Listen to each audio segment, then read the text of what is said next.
ओला दुष्काळ जाहीर करून शेतकऱ्यांना आर्थिक मदत करा अशी मागणी करत वंचित बहुजन आघाडीने अकोला जिल्हाधिकारी कार्यालयावर मोर्चा काढला। यावेळी मागण्यांचे निवेदन वंचितने जिल्हाधिकाऱ्यांना सादर केले।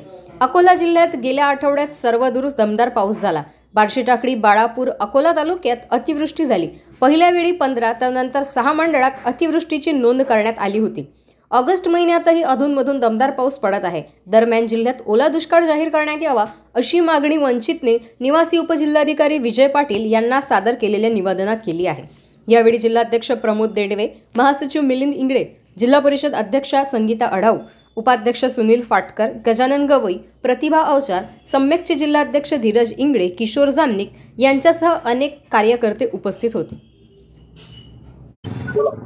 श्रद्धेय बाळासाहेब आंबेडकरांच्या आदेशान्वये वंचित बहुजन आघाडी अकोला जिल्ह्याच्या वतीनं आज अकोला जिल्ह्यात सतत 20-22 दिवसापासून जो पाऊस सुरू आहे त्या पावसामुळे शेतकऱ्याच्या शेतातील पिके अक्षरशः पिवळी पडली आणि संपल्यात जमा आहेत। म्हणून आज वंचित बहुजन आघाडी अकोला जिल्ह्याच्या वतीनं हा अकोला जिल्हा ओला दुष्काळग्रस्त म्हणून जाहीर करावा व शेतकऱ्याला मदत द्यावी।